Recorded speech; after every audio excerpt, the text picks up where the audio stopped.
Mr. Reyes and Mr. Rosendahl. We do have a quorum. I want to thank all of you for coming tonight. You need to pause for 10 seconds. Mr. Cardenas. Okay. We're going to pause for 10 seconds. For station Okay. identification. Thank you. Mr. Cardenas is also here. I can't even see him. Yeah. Hey, tell him let him know I have difficulty seeing him. Down? Okay, there. That's good. Give me a thumbs up if we're ready. Okay, great. Okay, good evening again. This is an ad hoc committee on the Downtown Stadium and Convention Center renovation. Today is August the 3rd. It is 10 after 5 p.m. in the Los Angeles City Council chambers. I'm the chairperson, Perry, joined by Councilmember Cardenas, Councilmember Rosendahl, and Councilmember Reyes. I am pleased that you're all here. We are actually taping this live for air on Channel 35. Last week we had a very meaningful discussion and debate and public input regarding the draft memorandum of understanding between the City of Los Angeles and Anschutz Entertainment Group to modernize the convention center, to construct new parking structures, and an event center. Tonight, the Chief Legislative Analyst and the City Administrative Officer and the Los Angeles Convention Center will be providing us with a report back on issues raised during last week's public hearing. I think we have a very solid draft memorandum of understanding before us today, and I believe that it will be evident when you compare this to the proposal that was first submitted. The draft agreement rightly shifts the majority of the financial risk to AEG and allows the city to fully leverage this opportunity to modernize our convention center. The proposed structure allows the city to capture new revenue that would not exist without the project and to reinvest a portion of it to pay the lease revenue bonds the city is utilizing to rebuild the West Hall. Again, I want to emphasize that these revenues would not exist if this project does not get built. And since only a portion of the new revenues will be used to service the bonds, the city will realize new revenues or net new revenues for the general fund, which will be used to pay for basic city services like police, graffiti removal, pothole repair, and tree trimming. And this is my opinion that this is a good project for the city. The event center will be built without public funds. It will create, again, new jobs and modernize our convention center. I would like to give my colleagues a chance to make a few opening remarks, and then we'll take public comment first. So anybody who wants to make public comment, let's do this first, and then we will go directly into questions and presentation. Mr. Reyes, why don't you start? Okay, well, first, thank you for stewardship in this process, and I want to thank all of the stakeholders for their patience, but more importantly for the positive nature of this dialogue. And yes, we have to ask questions, and we are digging into the issues, and given the nature of the reports, we are going to detailed analysis as much as this is the beginning point, given the role of the MOU. So again, look forward to a robust dialogue and continue asking the hard questions for the sake of transparency and protecting our taxpayers. So thank you, Madam Chair. All right. Mr. Rosendahl. Thank you, Madam Chair. The due diligence of the pre-MOU period is over. We're going to talk about an MOU that is not binding, but it's a year process that will continue the discussion. When staff comes up, we're going to talk a little bit more about the MOU and its tentative nature and what the issues are that we'll obviously be dealing with. We'll be dealing with an EIR in terms of traffic and transportation issues and trying to understand what kind of costs are involved in that, what kind of additional monies might have to also be expended for infrastructure needs. We've had a very healthy discussion. I first want to thank the constituents who've come to meetings, that have asked questions, that have done their homework. I want to thank labor for coming out and making a very clear presentation as to the need for jobs and how these jobs can be sustained over a period of time. I want to thank the business community for rallying around the whole concept of more synergy, more multiplier effect, more opportunities downtown.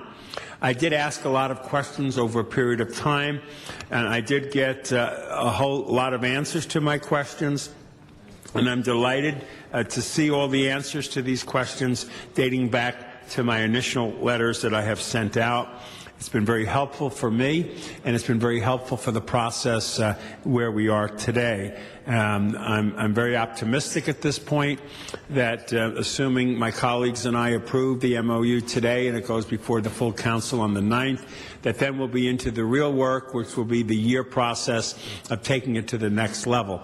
Obviously, the deal isn't a deal until we have an NFL team signed up and moving forward. And obviously, the full EIR and its details need to be spelled out. But I'm very pleased with how everybody has worked hard on this.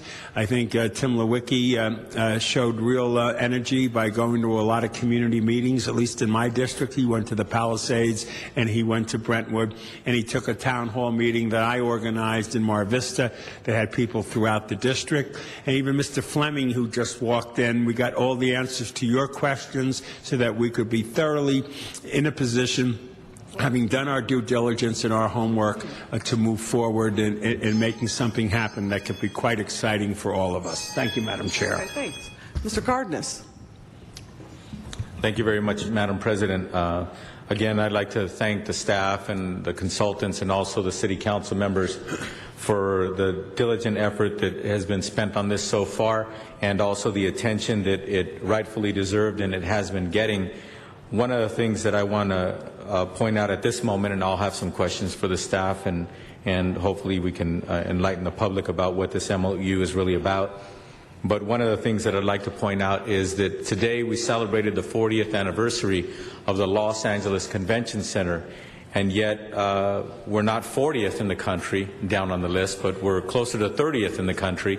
But the bottom line is, as Mr. Perea, who actually runs our convention center, has pointed out publicly and privately over and over the last few years, is that the city of Los Angeles is not in a position, by itself, is not in a position to actually make the upgrades and the renovations and or restore the convention center so that it can be in the top 10 when it comes to facility, and even better yet, become in the top 10 or top 5 when it comes to attracting the biggest and best conventions to our great city. And what this MOU so far is spelling out for us when it comes to that opportunity is that we have a neighbor of the convention center, a neighbor called AEG, with facilities like LA Live, which is a neighbor to the convention center, and a Staples Center that is owned by AEG as well, which is a neighbor to the convention center, saying, neighbor,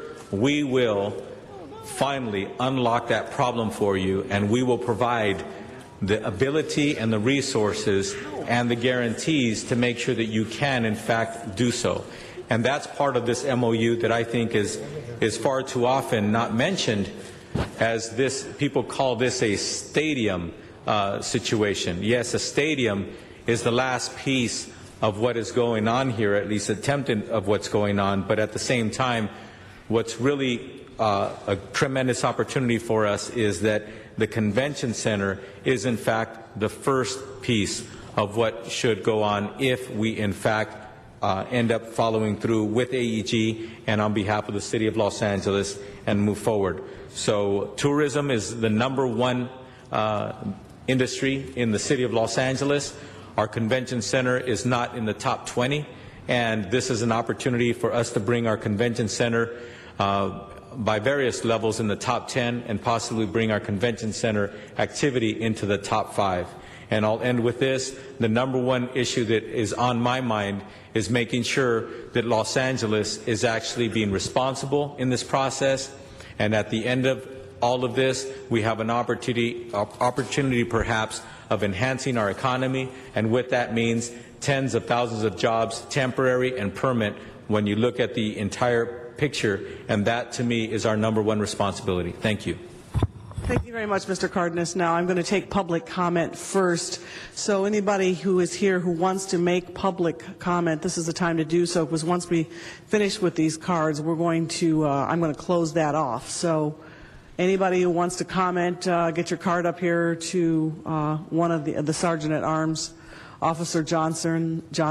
I think we have one over here on the side, on this side coming up.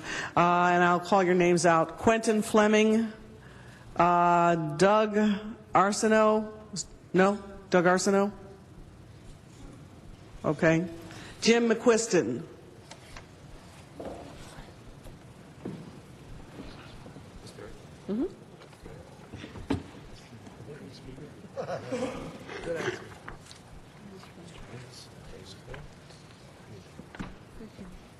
Thank you.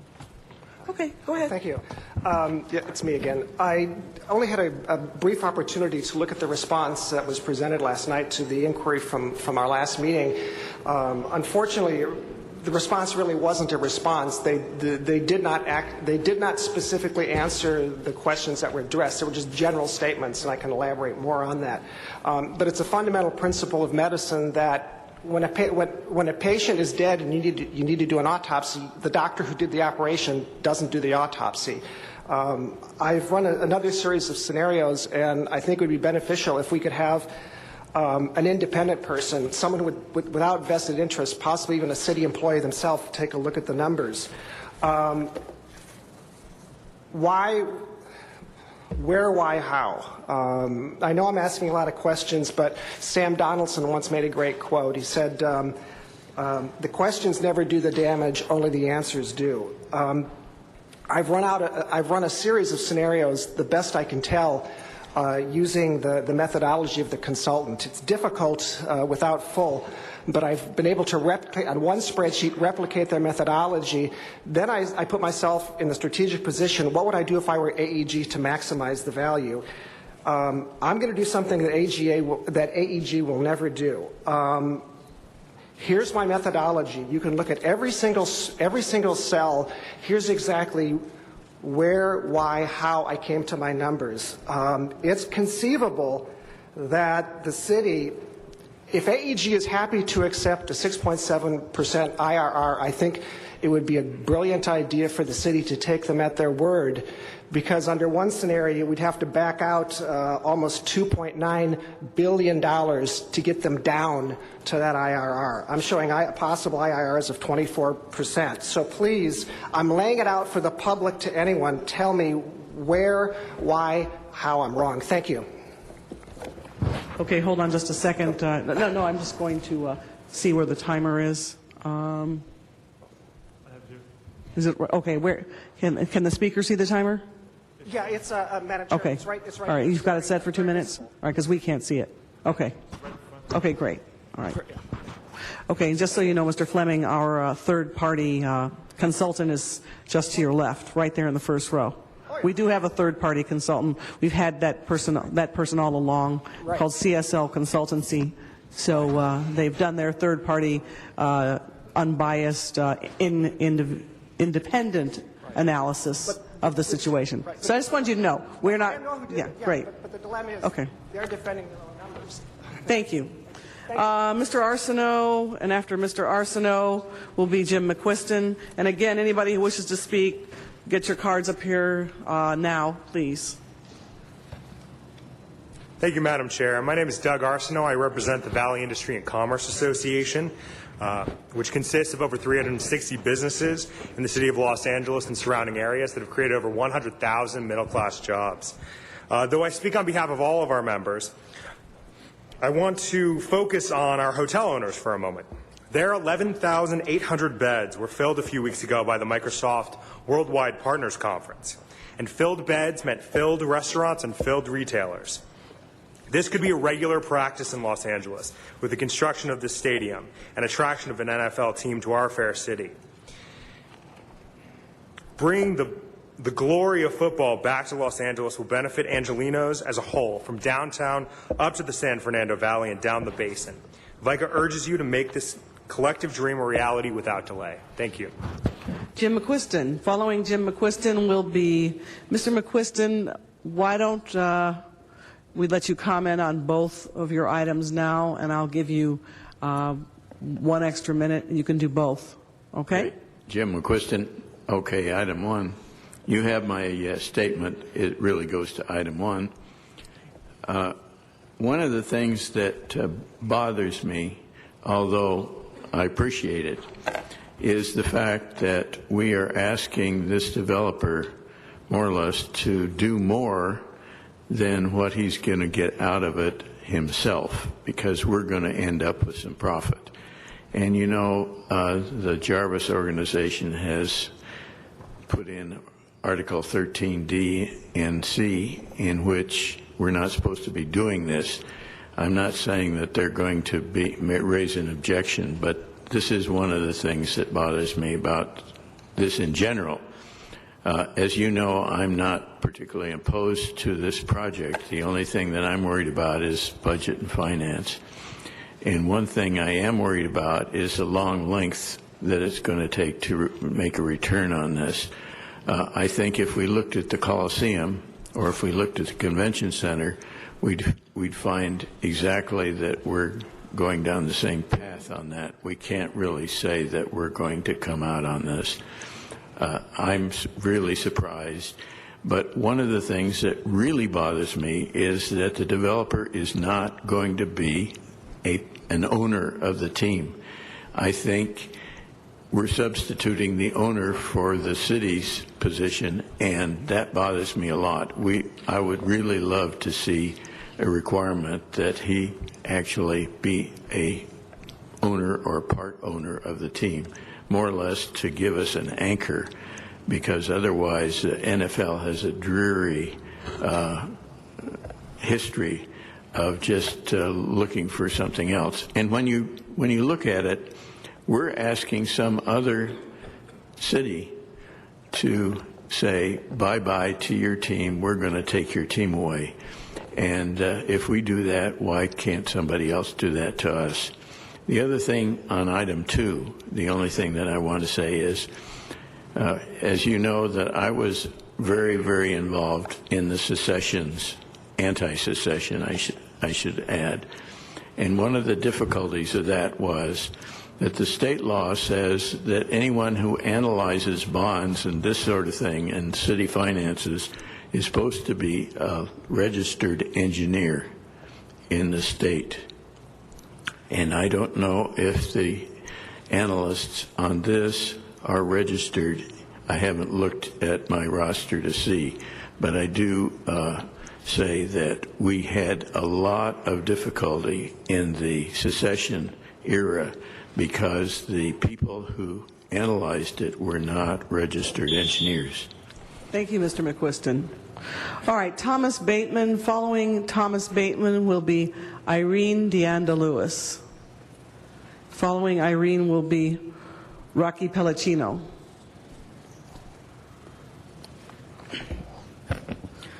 Good afternoon. It's an honor to speak to you today.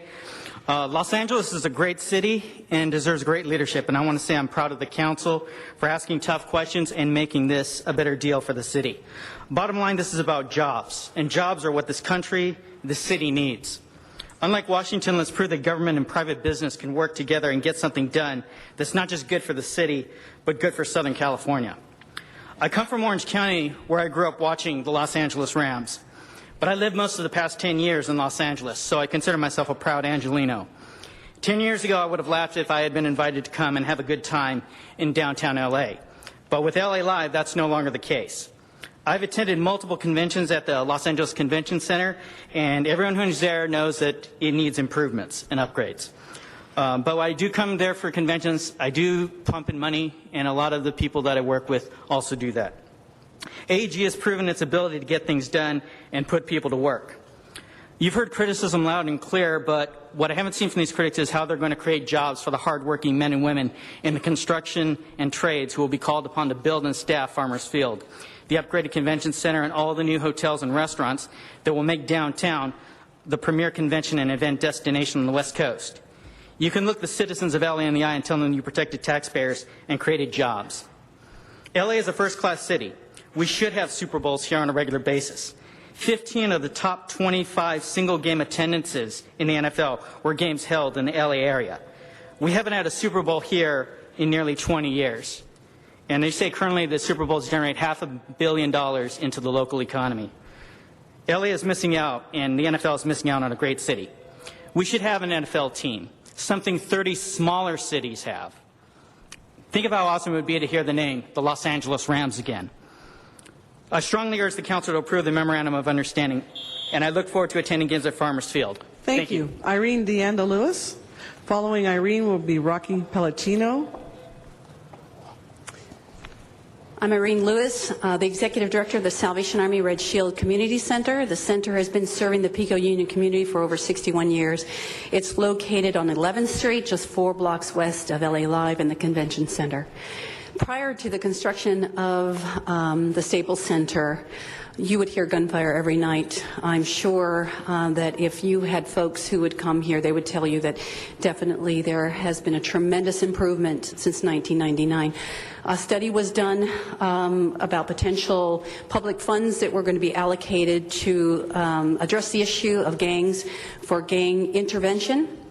When the study was complete, Pico Union was not included in that area as being devastated by gangs. And it was over a 10-year period, really, which reflected the time when the Staples Center was constructed and LA Live was constructed. One thing I can tell you that LA Live and AEG and the Convention Center are organizations and companies that are socially responsible. When you have construction of this kind, and if they're not thinking about the people in the neighborhood, it doesn't work, but it has worked. I'm thankful to the Convention Center and AEG for partnering together. I'm speaking with Philip, who is with the Convention Center, and through the partnership with the Convention Center providing the food and AEG providing location, we fed over 2,000 people for Thanksgiving. But I will encourage you to approve this memorandum of understanding because their responsibility to the community, to better the community, has been proven over and over again, and I am thrilled and thankful for this opportunity to share this with you, and I look forward to a greater and better downtown area, which will result in a better and safer communities for all families and jobs. Thank you. Thank you. Rocky Pellicino. Following Mr. Pellicino will be Vernon Webb. Thank you, Madam Chair Perry and City Council members. First, I always thank each and every one of you for allowing us to come before you and speak. I must say, as my 40 years as a card-carrying member of the Sheet Metal Workers Union and the last 18 years as a labor leader, I have never been stand before you and be so proud of what is transpiring here tonight. I've had the great pleasure of meeting a lot of people out there in my 18 years, but I must say before each and every one of you and everybody in this chambers tonight, is that when I first met Mr. Tim Lewicki of AEG, I found this man not only to be very genuine, but I also found him to be very humble. And when he put his hand out to me and I shook it, I took something from there. I took something very positive. I tried to share with the council last Friday, but I know there was a lot of people here and our voice was short by 1 minute. But I was trying to share with everybody was that all of us have heroes in life.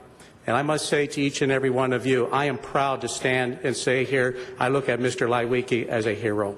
And the reason why I look to him as a hero is because when someone wants to come into this great city of ours and lay out $1.5 billion, $2 billion, the numbers are off the chart. But when that man puts something out and he stands behind that word, that tells me this man is genuine along with everybody else of AEG. And how many of us will be able to put jobs in people is something very, very unheard of today. As a blue-collar worker, I stand united with AEG, with all my members of the Sheet Metal Workers Local Union, and we ask each and every one of you here tonight to pass this MOU, because starting here tonight, all of us are going to be making history. I thank each and every one of you for giving us this opportunity. And in closing, I must say God bless to each and every one of you, and God bless AEG, and thank everybody for everything that we have done to work so hard to get this thing passed. Thank you. Thank you very much. Mr. Vernon Webb. Following Vernon Webb will be Tony de Trinidad. Good evening. I'd like to take this opportunity to thank the ad hoc committee members to allow me to speak on this very important topic. My name is Vernon Webb. I'm with United Way of Greater Los Angeles, and I'm here to speak in support of the Farmers Field development. The United Way has been a pillar of this community since 1920. Our role as a leader and partner in fighting poverty in our community has been a constant.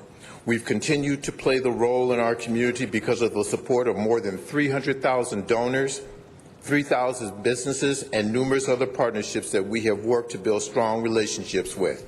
For United Way, the Farmers Field development is one of these partnerships. United Way is about creating pathways out of poverty for those who live in Los Angeles.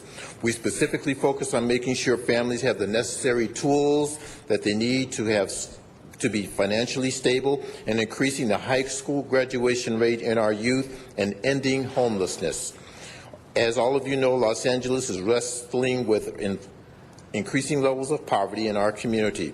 Without a thriving middle class, Los Angeles cannot expect to be competitive or to remain a city that attracts businesses that create jobs or individuals and their families to live in our community. The primary reason United Way is supporting this project is because it will create jobs, good paying jobs, most of which will include desperately needed benefits that will help move a family out of poverty. We also believe that its proximity to South LA and East LA will open up real opportunities for low-income families to move themselves out of poverty by securing these jobs. Please support this development, and I wish to thank you very much for allowing me to speak on this matter.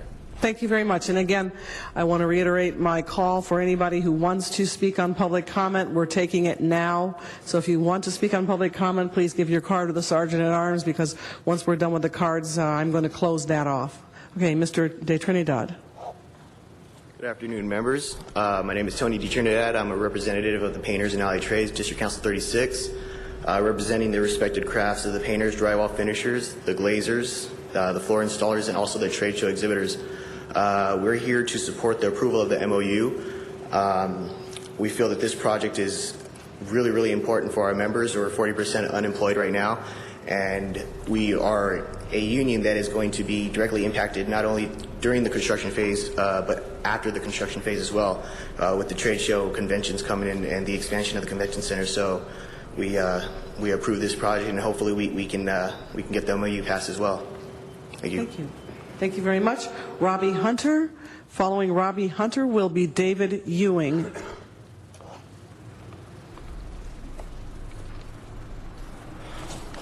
Committee members, Robbie Hunter, Los Angeles and Orange County Building Construction Trade Councils.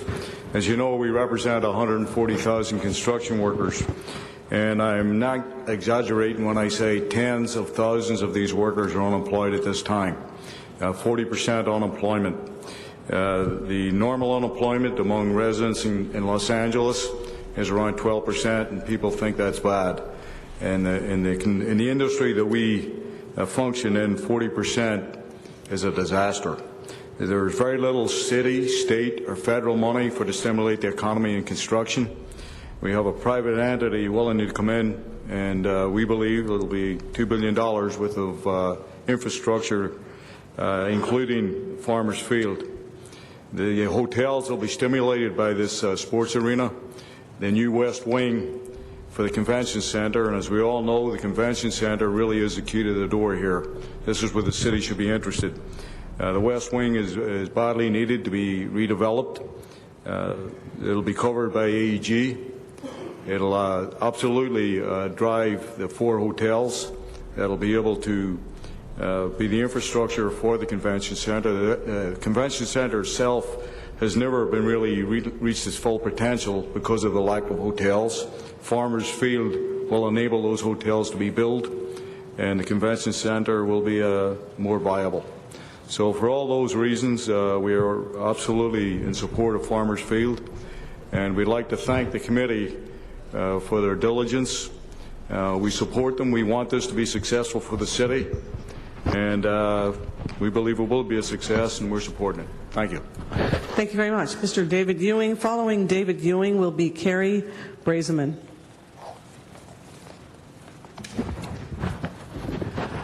Good afternoon, committee members. My name is David Ewing. I'm a resident of Venice. I'm here as a private citizen. I'm not for or against this deal, but I just want to urge you, don't get hustled. As Donald Rumsfeld famously said, there are the things you know and the things you know you don't know, but there are also the things you don't know you don't know. And there's a fourth category that has no place in a process like this, and that is things you don't want to know.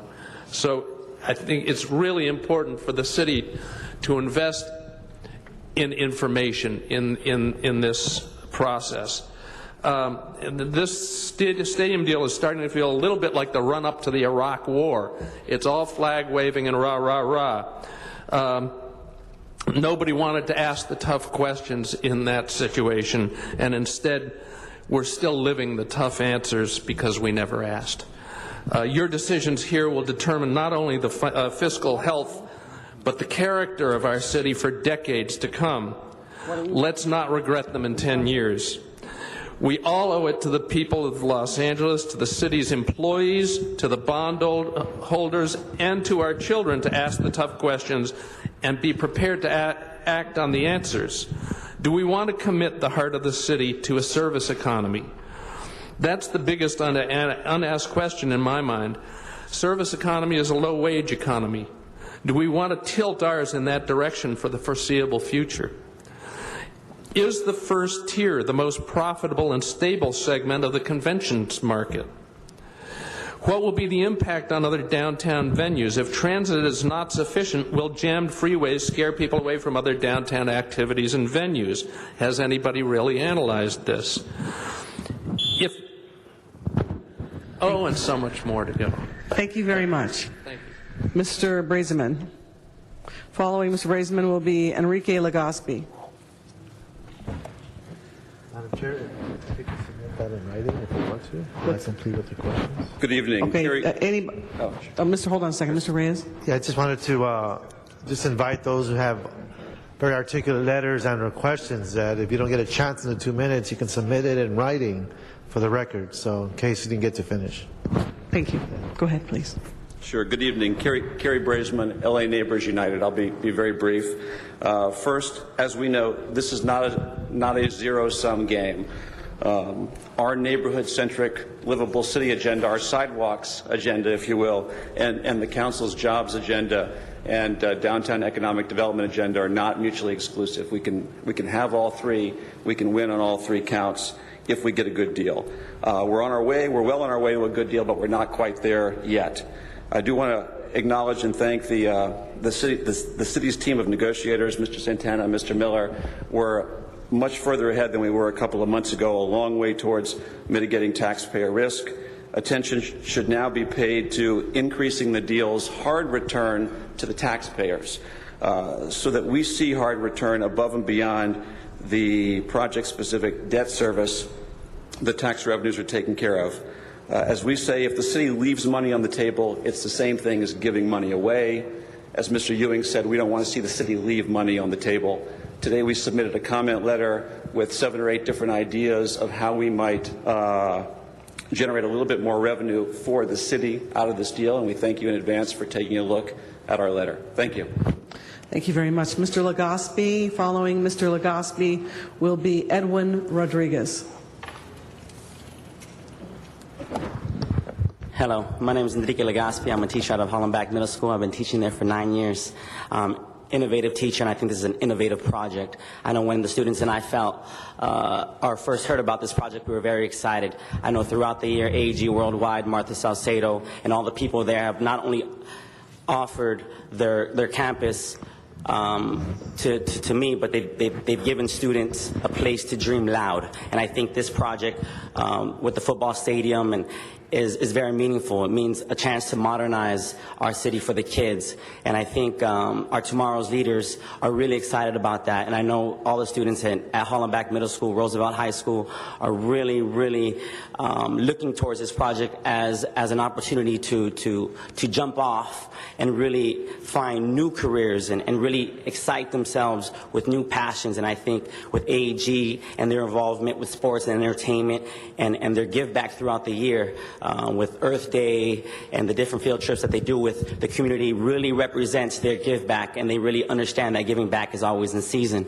And so for me, being a Google certified teacher, YouTube star, I think this is just perfect this just goes with everything that we envision. And hearing Tim Lewicki's vision about transforming LA with the hotels, the businesses, this is incredible. And I know this is a tremendous legacy that the students can play with. And I thank you guys for listening to us, and I really support this project.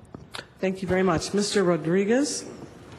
Following Mr. Rodriguez will be Joe Diaz. And that will be the last of the cards unless somebody brings one up.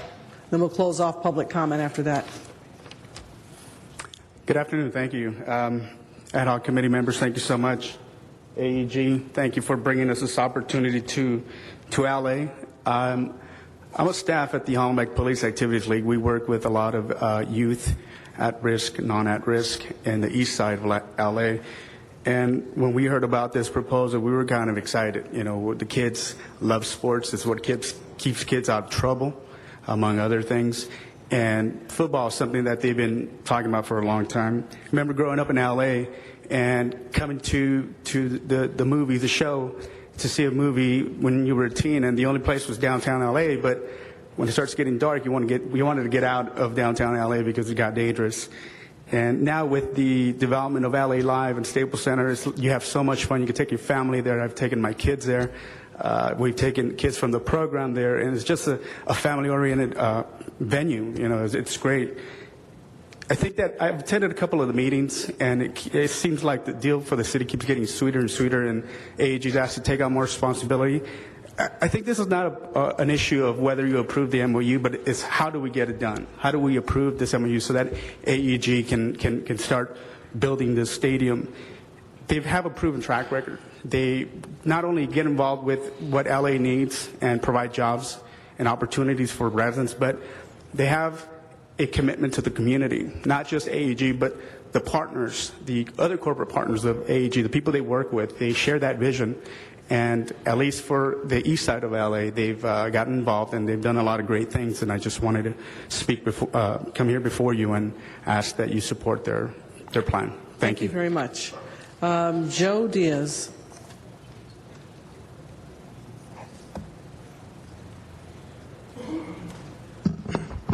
Good afternoon, Ad Hoc Committee. Joe Diaz, Boyle Heights resident.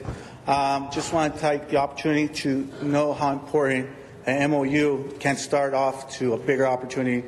I see downtown just recently being there with the X Games with about 10, 15, 25 kids we took to the X Games, seeing the opportunities that it's given.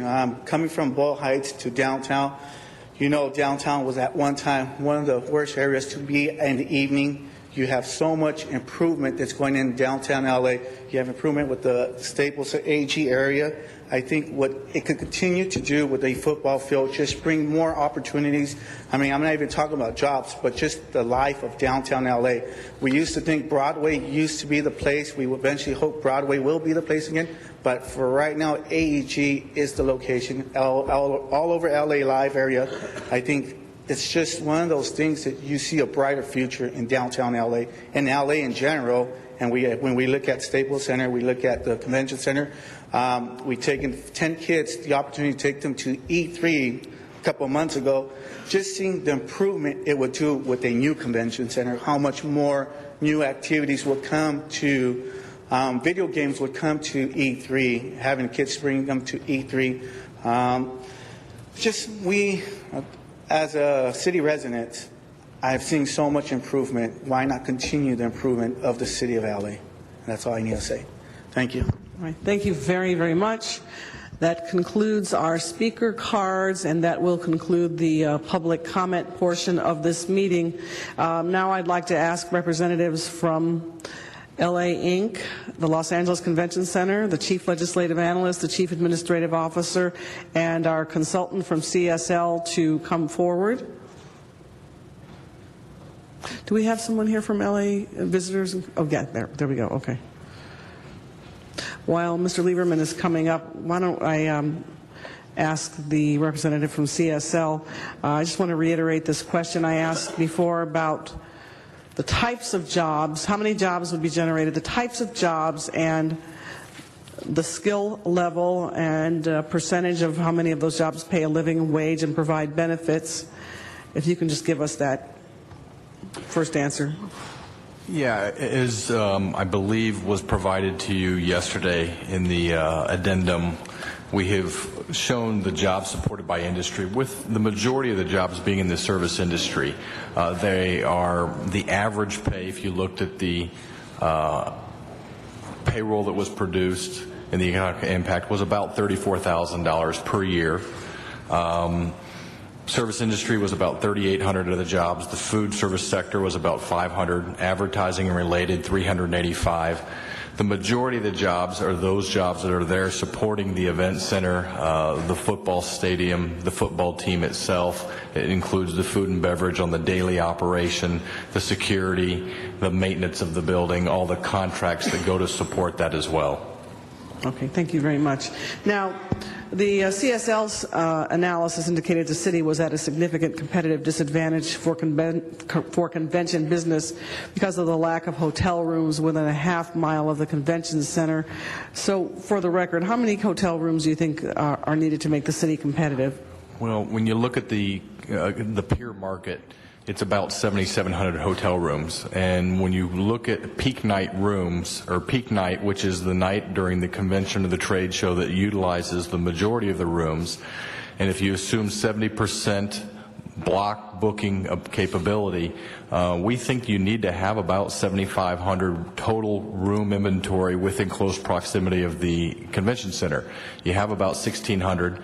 That says you need probably 5,500 to 7,000 more rooms to be competitive just on average of what those other hotels have. What types of hotels do you think are needed in the area?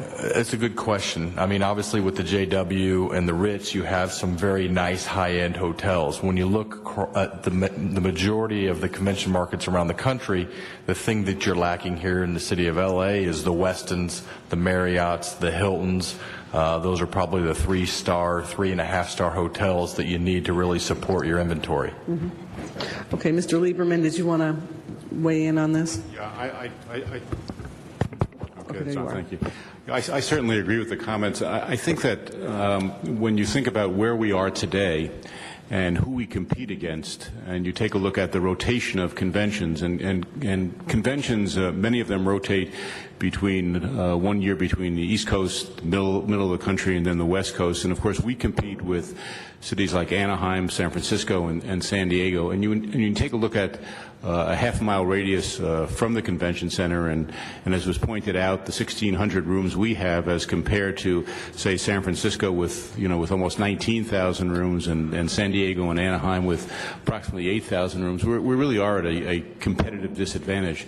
And if we are going to attract, as Councilman Cardenas pointed out, those types of conventions like Microsoft, we will not be able to do that without additional hotel rooms. Mr. Lieberman, maybe you can answer this question. Give us some examples, if you're familiar, the types of incentives that San Francisco used to attract and accumulate 19,000 hotel rooms near there. Well, I don't know if there are incentives that they have the hotel rooms there. And as those that are making those decisions come to a city like San Francisco or San Diego and realize that their delegates will not have to be bused, and there's a high price for busing as you move from a half-a-mile radius from a convention center, which attracts those conventions to places like San Francisco and San Diego, Anaheim, etc. Okay. You mind if I add one thing? Please I was going to say San Francisco is a unique market that you're looking at because the convention center is right in the middle of downtown, which is, one of the biggest tourist markets. So when you do look at San Francisco, it's hard to look at it from a population perspective compared to Los Angeles. I don't believe there was any incentives there, but the incentives that we've seen around the country are a number of these major markets that you do compete with have actually created single-purpose entities to finance the construction of convention centers, and they've done that at a tax-exempt rate, which helps the return that developers are looking for on hotels. And that would be Denver, Dallas, Houston, Chicago, all have done that method. I think there's another point as you have discussed, and the upgrading of convention centers, and especially as we take a look at San Francisco, and we see that they're ready to finance about a $70 million upgrade to the Moscone Center, that again will put us at a competitive disadvantage. All right. Why don't I've got some more questions, but I think what we'll do is I'm going to go do a round robin on this. So why don't we go to Mr. Reyes next, then Mr. Rosendahl, and Mr. Cardenas. I'll pass. Go ahead. Okay. Mr. Rosendahl. Okay. Is Mr. Cardenas? Do you have any questions? You know what I'll do? I'll keep going. The development of the, I question, the new hall and the event center impact the city's bank of floor area rights over the convention center? It will. At this point, there's about 4 million square feet of air rights for over the South Hall and West Hall. As you're aware, there's the TFAR ordinance, the transfer of floor area ratio, that was, in essence, put in place to allow developers to buy air rights to allow for development downtown. It is going to impact it. We don't know how much yet. We won't know that until the design's completed and planning can do the calculations. It's important to note, though, that with regard to the air rights over the event center itself, the West Hall, the ground lease will take that into account. So we are getting fair market value for those air rights. And then the air rights, of course, over that would be used by the Pico Hall are being used by the public itself. So we're taking advantage of our own asset there. Great. The Courtyard Marriott and the Residence Inn are going to add about 377 hotel rooms. On June 21st of this year, I introduced a motion to ask the CLA to evaluate the resources available to support this development, and I just wanted to know if you had any perspective on that you could share with us, just in a general sense at this point. We've had initial conversations with them. We've not seen any numbers or gotten any formal proposals from them yet, so we're not in any detailed discussions. Okay. One other follow-up question I had. It was about the Los Angeles Convention Center taking the lead and possibly taking the lead in having a macro booking committee for the event campus, if you will. And has there been any discussion on setting up the strategy for doing this committee, who would retain the master calendar, coordinating logistics, that sort of thing?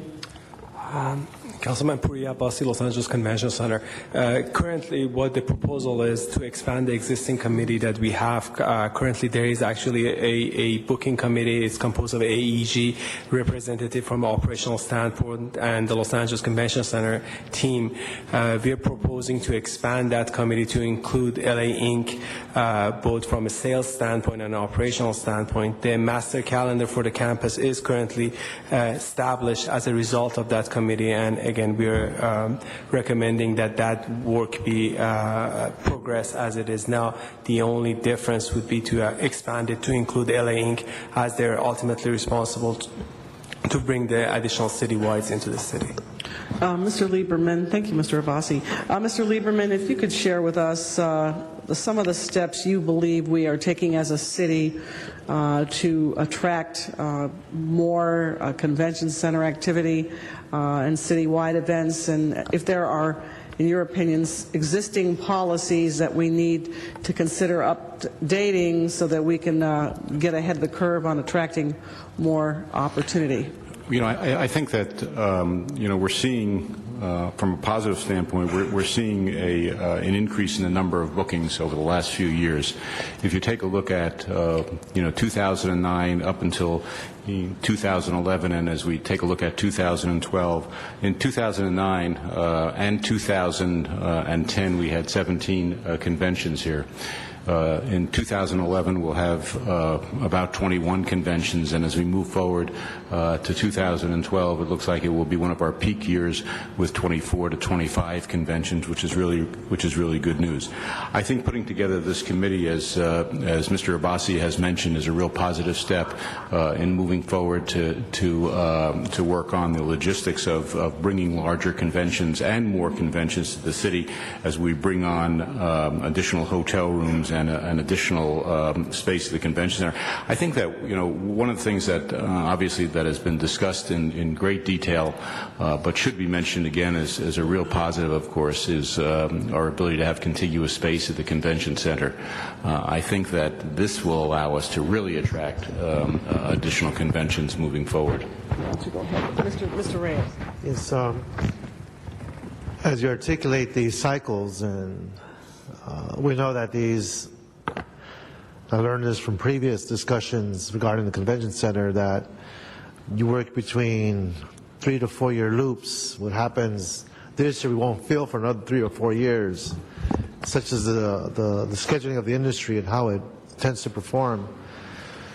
But it does beg the question, when we look at the ancillary impacts of all of these conventions, let's say the 24, are we meeting the opportunity by expanding how we introduce new tourists to different parts of the city?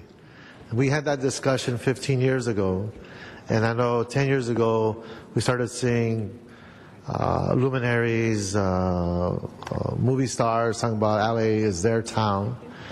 But are we increasing that level of direction where we can have people introduced to the, how can I put this, not following the beaten path, but visiting neighborhoods that have a destination but tend to be local, who could use that infusion of activity?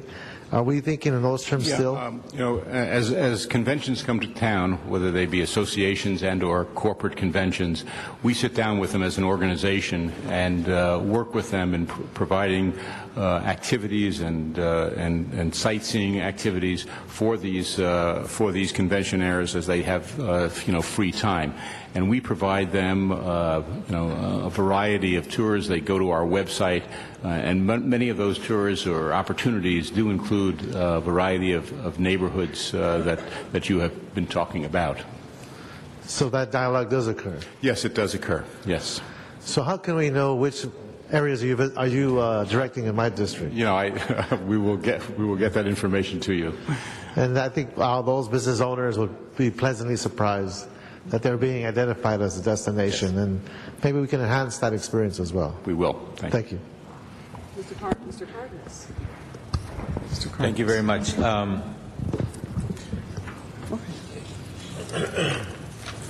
It was just mentioned a few minutes ago that a healthier number of hotels in and around our convention center would be more in the 7,500 rooms range, correct?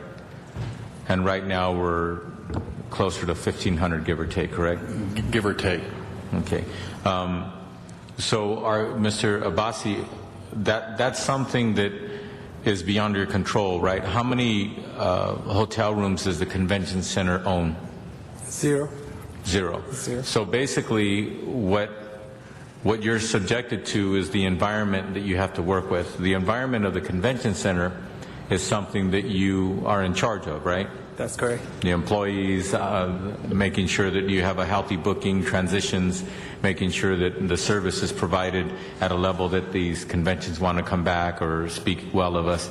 But when it comes to outside those grounds, how much control do you have on the other elements that really have a lot to do with whether or not people want to book at our convention center? We actually, as a convention center, we don't have any control regarding the development of future hotels or bringing additional hotels. Obviously, one of the things that we've been very excited about in this project is providing the impetus as part of this project to bring more hotels. And to play that role, but we actually have no control over that, and that is one of the questions I think talked about the policies that the city can undertake to provide the incentives necessary to make developments of new hotels something that would be viable. So this question is to the rest of our staff or our consultant. Since the announcement earlier in 2011 from AEG that they would like to formally begin talks with the City of Los Angeles about potentially figuring out a way in which they can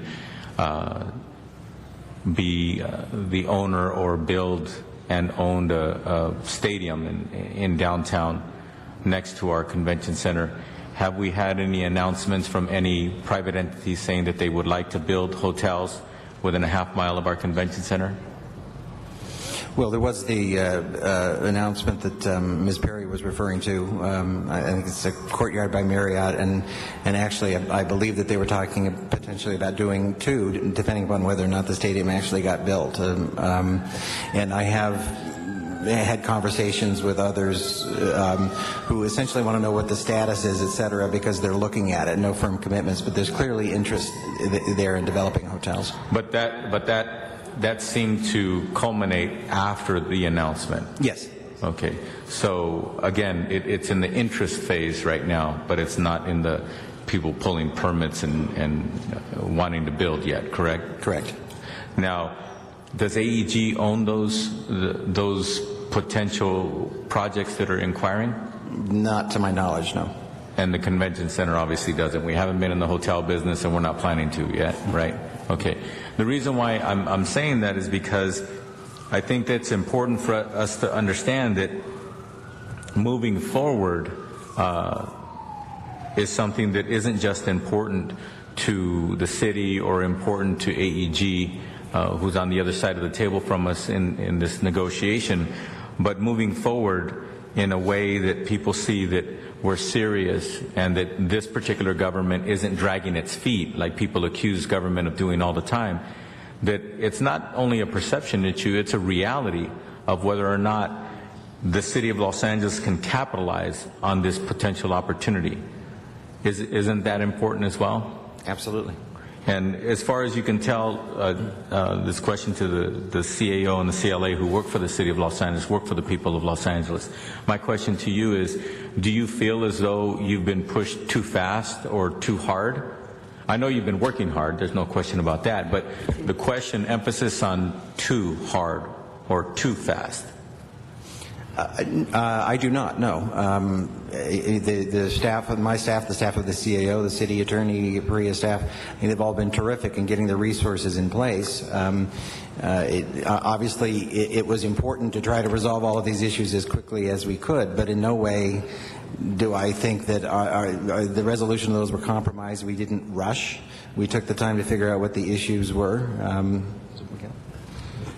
I would concur. This has taken as long as it has needed to take, and the principals obviously have directed our negotiations. We would remind ourselves of those principles on a regular basis to ensure that we maintain the integrity of the council's position throughout the negotiations, and I think the outcome speaks for itself. Thank you for giving us a perspective on what's not in the report, because the report doesn't talk about the speed or the timing or what have you. The report is more black and white about what we've been able to negotiate so far. So I appreciate you giving us that perspective. And the reason why I bring that out is, in I think every hearing or almost every hearing that we've had so far of this committee, even on the council floor, we've been warned or told that we are moving too fast. And personally, I don't think that we're moving too fast, but I'm glad to hear that you, who have been in the trenches on this on a day-to-day basis, are reporting to us that you're not being pushed to move too fast, nor are you moving too fast. So I appreciate that, because I think people think that the city of Los Angeles is being hasty and that we're being light, or we are being, we're not scrutinizing enough or what have you, but I have yet to see any evidence of that. And I just wanted to put that on the record. In addition to that, when it comes to the directives that were given by the council and specifically this committee in the negotiations so far, one of the things that we asked of this that be produced in this MOU is that the proposer, I'm calling AEG the proposer needs to put things up first. The proposer needs to wait for their big prize or their big objective, which is the stadium, last. And so far, in the MOU that's the case, right? When you talk about the parking lots, the vast increase in number of parking stalls that would be would materialize, what is that difference between today and what the proposal has now? The difference in number of parking stalls? The net new will be 1,600. Okay, the net difference would be 1,600. Correct. Okay. They're building 4,000, but obviously when they take down the West Hall to build the event center, we will lose those spaces. So the net new spaces will be 1,600. Okay. And then when it comes to the convention center space, are we reducing the space in size, or are we doing anything that could honestly be spoken of as a step backwards when it comes to the convention center improvements? The work we're doing, although preliminary, as one of our internal guiding principles has been that in terms of functionality and space, we have to be comparable to what we have in the West Hall currently. And the new design as we're moving forward is a much more efficient design and a much more better use of space than what we have now with the 1971 building of West Hall. I also want to emphasize, as part of the work that the team has done on the MOU, there's clear indication in there that not only will be having that space, we will also have access to the space over at the event center, the meeting space and the floor space of the stadium. The event center, that's another term for the proposed stadium. Yes. And then also, so that the people of Los Angeles are clear, when you talk about the event center or the stadium, it's not just having access to a big, large, grassy area with seats around it. What other elements are likely going to be in this stadium should it materialize? What other elements could or would you have access to?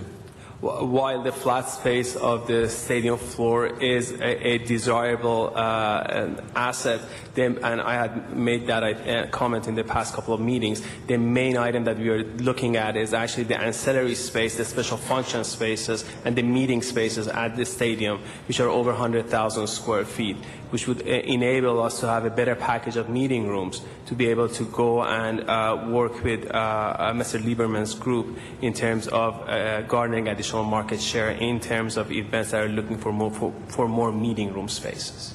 So meeting room spaces, which is a part of what the convention center has today, yes, and what the convention center will have in the future. So it's not just being able to book big events, it's being able to focus on specialized events as well? Yes. To have more, when we go out and we try to sell the convention center and attract business, obviously we're looking at various components of the convention center. One of the components, for example, if you're going after the medical market, as an example, or pharmaceutical market, is the number of meeting room spaces that they need to hold seminars and various events. Currently, convention center has about 140,000 square feet of meeting space. Going with this new program where we will have access to the additional meeting space or ancillary space at the event center, what it means we'll have access to additional 100,000 square feet of meeting space. So that will allow us to compete in a different market. So we would have access to what we currently have is about 140,000 square feet. We would have access to an additional 100,000 square feet. So 140,000 to a potential 240,000. That's correct. Now, that's just the number. If you were to be able to qualify that, how much does that give you as a convention center in order to attract the kinds of events that you would like to attract, but you know or you feel that you're at a disadvantage today? Well, I believe, again, it is a massive addition to our, toolbox to go ahead and compete in those business. Obviously, as Mark can tell you, a convention coming to a city has to have specific requirements met. But we are now even not able to even go into that market because we don't have the meeting space. So that will enable us to compete as we should. As being Los Angeles. So that's basically the qualification I wanted to hear, that will or will not exist. Basically what you're saying is with that additional access to 100,000 square feet, you're able to actually go after the kinds of conventions that right now you don't feel like we're competitive, that we're really not competing, so therefore we're not getting them.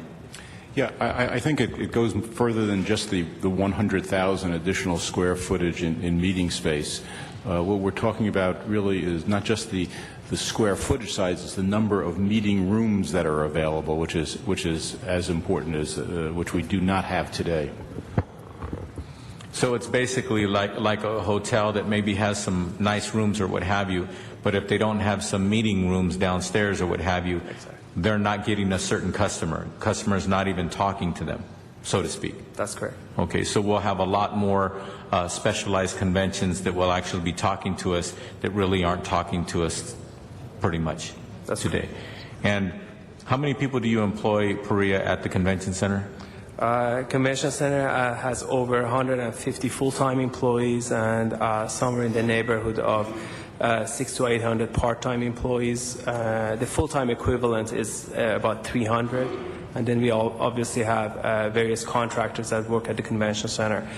Just to give a perspective to this, on a last move-in day of a show like a E3, we had 3,000 people working at the convention center. Thank you. And if we were to be able to move into an activity top 10 convention center, how would that likely affect the need for more employees? I mean, what kind of net effect or demand would that create for employment at the convention center? Rough round figures. And just for those people listening, no, this is not for you to submit your job applications right now, because we're talking 2016 and beyond should this materialize. But go ahead. But I would say on a full and part-time basis, we can easily see as the revenue capacity increases to the levels that we are looking at. And there was a time, and we talked about when Anaheim and San Diego were under construction, and we had, because of that reason, we had a few more conventions in the city. We would be looking at least at a 5 to 10% increase in terms of our full-time employment and the minimum. And obviously, I mean, we talk about jobs, and they're extremely important, but we should not forget, it's not just about the convention center employment. The decorators and the contractors that do work at the convention center that are responsible for setting up events, the food services staff that are there working for a contractor, for the convention center, to support events. They are, I mean, their lifeline is fed by the events at the convention center. The more of those events we have, there is more of a need not only to have more frequency of employees, but a more steady flow of employees at the convention center. And also not just employees at the convention center. It sounds to me, I'm extrapolating that it sounds like there'll be easily tens of thousands of hours more a year pouring into and out of the activities around the convention center related to jobs. No question. I think a couple of years ago we had Pricewaterhouse and LADC do some work for us in terms of economic impact of the convention center, and their numbers from direct and indirect job generations was well over 10,000. So just imagine a 10 to 20% increase is significant. Mm-hmm. It's been mentioned that this might be a very great win-win situation opportunity, but I'd like to remind the public that I think that the City of LA and the owners of the convention center and the people that we represent as policymakers, the first win in the win-win, as the MOU states so far, is the people win first. And then the private developer, AEG, they win second if we were to go through with this. And the reason why I say that is because the convention center, the new hall, they received the first attention. You've got the parking garages, they received the second attention. And then the last element to receive attention is the real prize or win for the private developer, AEG, is the actual stadium. And even in the stadium, we pick up another win as far as the convention center goes, and workers and private industry, et cetera, in and around, convention activity. So I just wanted to make sure that we all understand that. And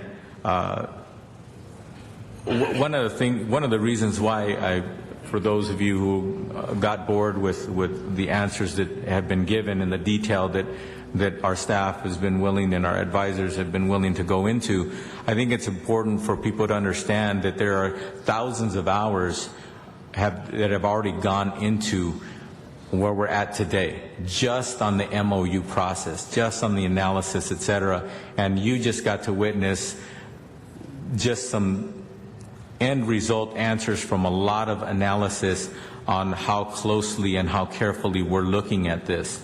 Again, I really want to speak to some of the naysayers who think that we're looking at this lightly, some of the naysayers who actually are trying to assume, and I think assume wrongly, that just because AEG is a big corporation that they are basically telling the city of Los Angeles that this is something that we should take lightly and just to trust them and just to go along with it. And the fact of the matter is, we're handling this, I think, very well, and I think we're looking this very much as a business situation. And as far as I'm concerned, this process so far is just like the phrase says, it's just business. It's not personal. It's just business. And I think it's important for us to have the number of hearings that we've had, Madam Chair, and I think it's important for people to understand that we did have dialogue with the full council already. Everything that has come forth to this committee is available to every member of the council so far, and will continue to be that way, so that when we hear this on the council again, when we actually take a vote, I think it would be inappropriate for people to assume or make statements that the council has not been informed. The only people who are not informed about the details are the people who choose not to be informed. But due to the good work of the many staff and the many consultants and the many thousands of hours that have been put into this, I think that we have a very, very well respected process and a very well thought through effort so far. So I just wanted to say, Madam Chairwoman, I want to thank you for your leadership and making yourself and this committee available in the many ways that we have. And tonight is just another example. Thank you. Thank you very much, Mr. Cardenas. Mr. Rosendahl and then Mr. Reyes. Thank you very much. First of all, I will vote yes for the MOU tonight. So. May I just say hallelujah? Hallelujah. Okay. But that's because the homework and due diligence that's critical to get to this point has been done. I sent a letter on the 3rd of March, the 8th of March, and the 17th of March, and the answers in part had to come out of the negotiation session. But it obviously was put out there so that everybody could clearly understand that a real partnership means those kinds of issues get discussed. I think that the remaining issues will resolve themselves over the MOU year. They include understanding the EIR and what the traffic issues and what the infrastructure issues may be.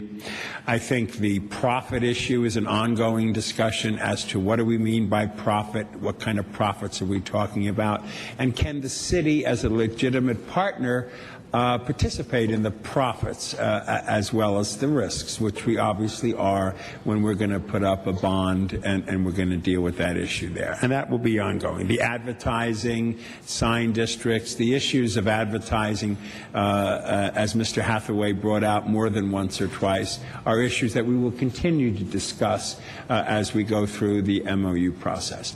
Obviously, there's a chicken and the egg for the convention center. If we get up to 1 million square feet and we take an event location called the stadium and we're able to architecturally make it so it can also be a facility of great use with Pico Hall and with the existing structure, it will create a tremendous dynamo. But the other side of that chicken and egg is we're going to need more hotels. So those in the hotel world see this as an opportunity to strike while the iron is hot, especially in this most terrible recession we're in this great nation of ours.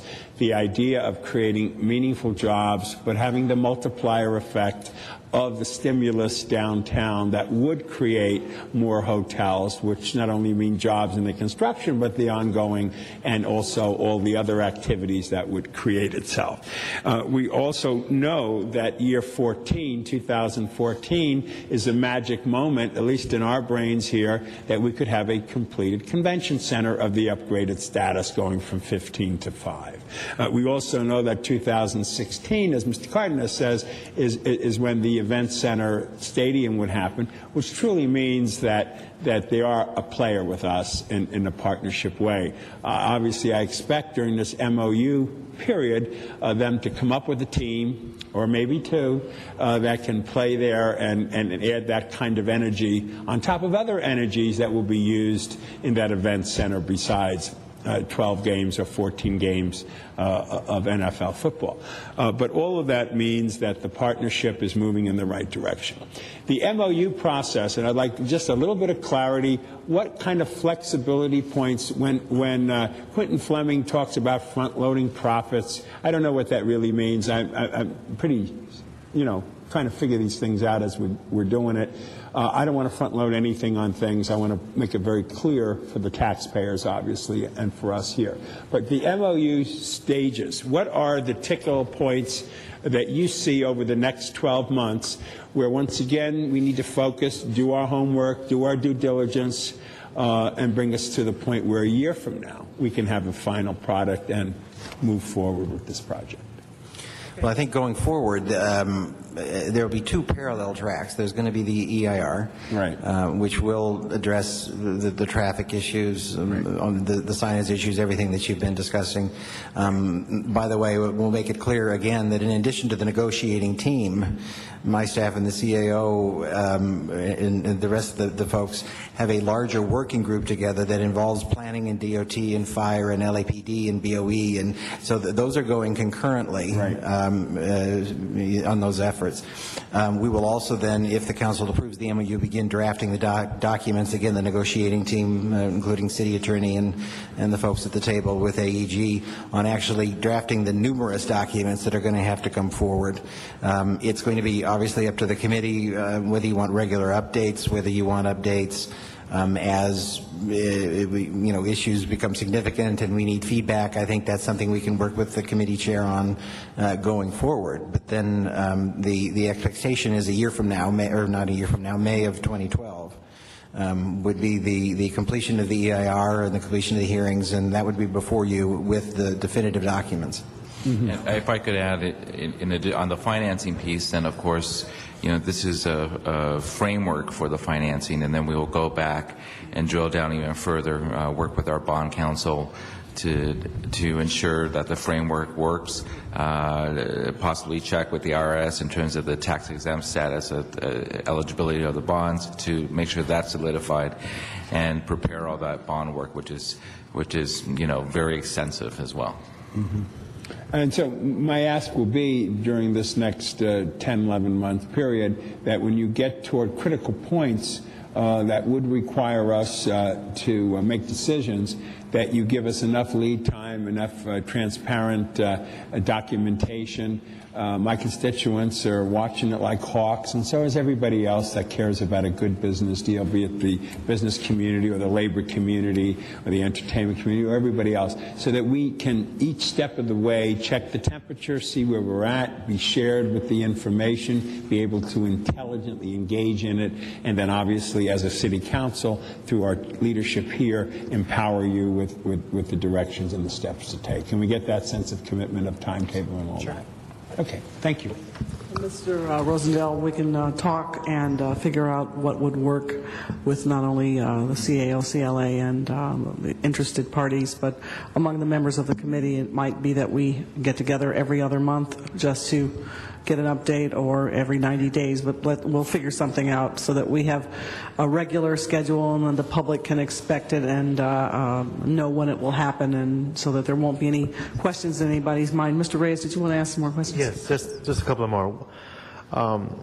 As we were discussing the vitality of having 24 new conventions at the center as the high point, and we see this growing over time because of new capacity and new desirabilities, could we assess the multiplier effect of increased business due to these conventions when we start looking at geographic destinations?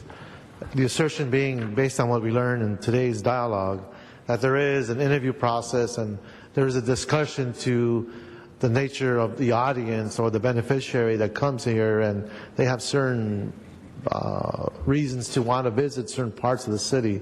There's a way to break that down so that we can actually identify how this new venture can create new flows of dollars in specific areas throughout the city. Is there a way to map that out or to create that ratio or that nexus?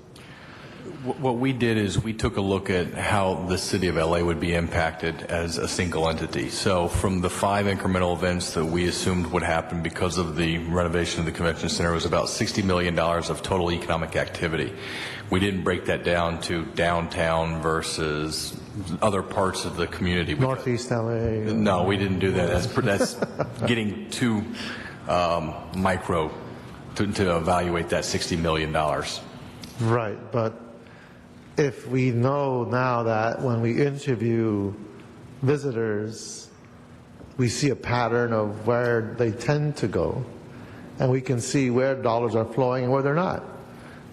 And wouldn't that be a way to show all Angelinos that we all benefit from this? It's not just downtown, but there are other places that visitors want to go or desire to go. And if locations aren't that desirable, that would give business investment districts, chambers, to look at themselves and say, well, how do we become more desirable destination other than the fact they have cleaner streets, public safety? That's what I'm trying to go with this, and making it more dynamic in terms of how we create that connectivity. So I'd like to pose that to the management and leadership of the convention.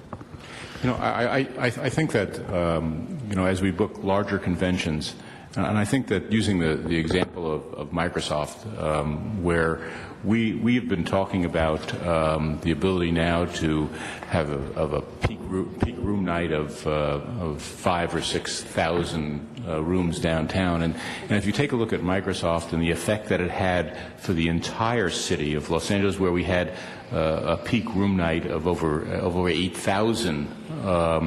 And maybe we can take a look and see as we take a look at that room block and how that economic effect is throughout the city. We possibly can do something in that area to take a look at the room block and where those people are staying, etc., and get a better handle on that. And my purpose really is to be more specific to how the whole city benefits. This is just not a downtown event. That there is a real multiplier effect here that's quantifiable and has certain values based on this level of activity. Mr. Miller, were you going to say something? I was just going to add that in addition to what Mr. Lieberman was talking about, it is important to continually stress that what we're also talking about is general fund cash flow that goes to police services, fire services, recreation and parks, libraries. Conservatively, the proposal before you shows in excess of $200 million of that revenue that is spent citywide. Those are not segregated in areas. The property tax is not spent in downtown. The sales tax is not spent in downtown. So we need to continue to stress that as well as trying to assess where the actual attendees at the convention center are going and spending their money. And if I could add, should your council move forward, there was a directive that in addition to the analysis been done, that there be a macroeconomic analysis through the Office of Economic Analysis to identify what the macro impact would be to the regional economy. And so we would begin that process once your council moves forward. From a more parochial perspective, when I look at the land use and the mix of land use patterns just west of the freeway, some might call it the cement wall or the veil, or that experience that changes dramatically once you pass the freeway into LA Live, and when you're going out, once you pass the freeway, it's rather dark. The infrastructure is old. I believe the land use is such that it's underused. When I look at the total experience of LA Live, the need to address the middle class in terms of where they could stay in a hotel. I think there's those who have the wherewithal to stay at the Ritz, but you do have a whole spectrum, a whole slice of folks who live in Los Angeles who could benefit from a hotel system that is addressing the needs of the middle class, where people can bring their kids and not worry they're going to go bankrupt before they even get to the event. I mean, I'm exaggerating, but there is a layer of people there that would love to enjoy the events, the X Games, or whatever games are going to be there. That's something I'm hoping, I'm just putting on the table, that as we go through the planning session and we go through the infrastructure improvement phase of this, that those types of issues are addressed. Having open night markets in the evenings on that side of the freeway.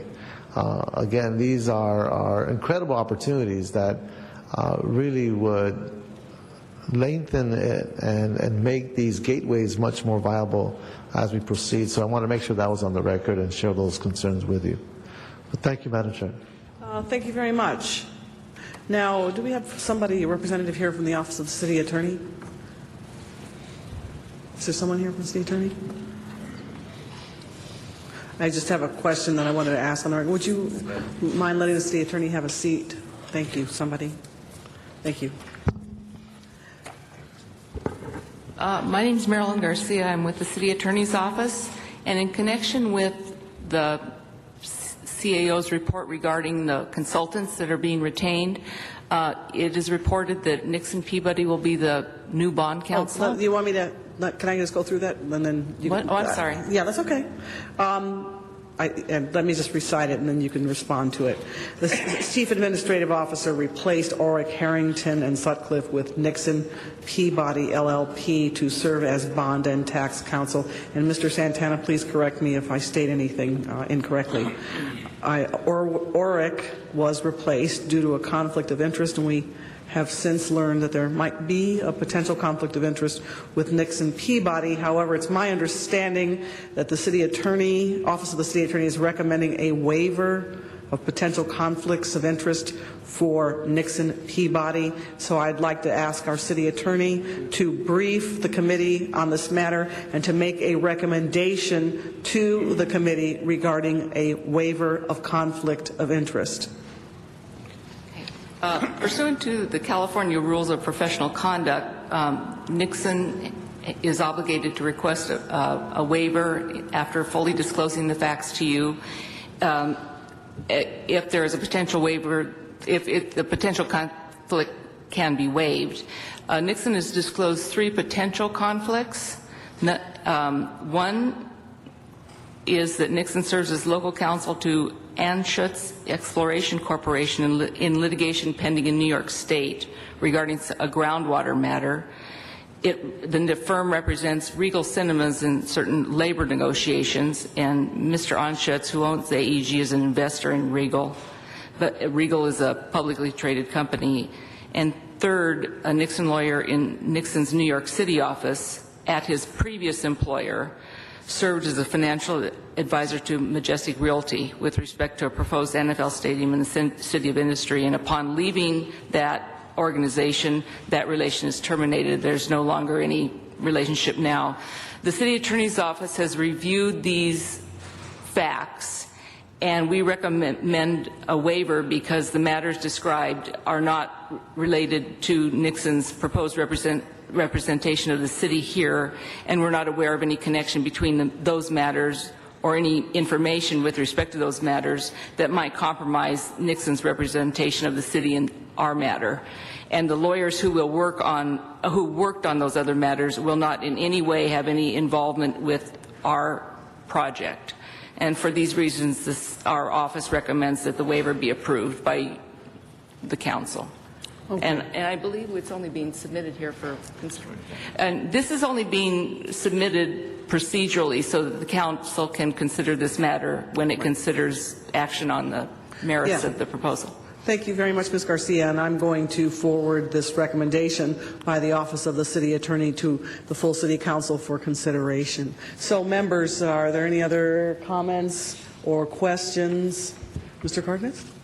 Yes, I just want to remind members of the public who have been paying attention to this that it gave us a great opportunity for us to remind ourselves as to what our #1 industry in Los Angeles is, which is tourism. And secondly, it allowed us to explain that we have a little bit of an embarrassing situation with our convention center that's aging. It's doing a pretty darn good job, even though it's aging and it's been overdue for improvements. And this is the first real opportunity we've had, at least in the 8 years I've been on the council, that we've been talking about it. This is the first opportunity we've had to really make those improvements, and to be able to do that by and large on someone else's dime, with all due respect, is an opportunity we probably couldn't have dreamt up ourselves, but here it is before us. So I just want to make sure that we're mindful of that. And in addition to that, I just want to say, so far it looks as though in this situation, people can't say that the city of Los Angeles is not being responsive and responsible when it comes to the potential for new business like this proposal. And I think it's more important for people to understand that being business friendly does not mean that you have to give up the house. Being business friendly, I think, is being responsible, as we have been so far, being responsible to make sure that we have our understanding and our position, and that we can hold that position and then see if that private entity is willing to meet us there and actually go forward. And so far it appears that they're willing to meet us at with the responsibilities that we have outlined that we have to ourselves and to the people of Los Angeles. And the last thing I'd like to say is that here we have an opportunity where we have the potential for more private investment in our city of Los Angeles, and more investment equals growth. And in addition to that, more growth equals more business and tax revenues. And with more tax revenues, that means the potential for relieving and/or seeing an enhancement of our general fund, which is the main place where we provide for the services that our Angelenos have said are priorities. And those services, for example, are public safety, our police department, our fire department, and also the departments that have suffered the most during these very difficult times, such as our libraries, our parks, etc. Should this go forward and it turn out that the numbers come to bear, the conservative numbers are better than our conservative numbers come to bear, we will be able to see more resources for all Angelenos. And that can only be seen, in my opinion, as positive, and also a culmination of being responsible. So once again, I want to thank everybody so far for all of your work and your efforts and your honesty in this process. Thank you, Madam Chair. All right, no further comments or questions. Then, Mr. Clerk, what is before us? We're going to take a vote tonight.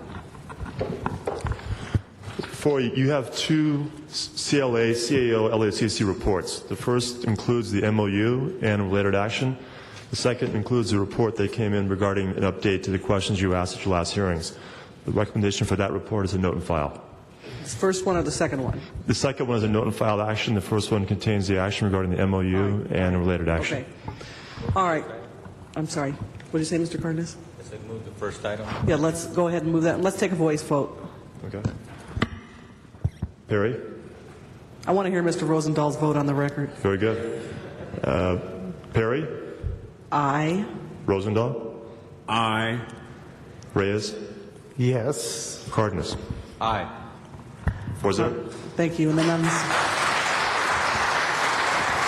second one we'll note and file without objection. Thank you very much, everyone, for being here, and please join us in the Los Angeles City Council meeting for a full hearing in City Council on August the 9th. I don't believe there will be additional public discussion at that time, so that will be August the 9th. Am I correct, Mr. City Clerk? That's All right. correct. See you August the 9th. Thank you.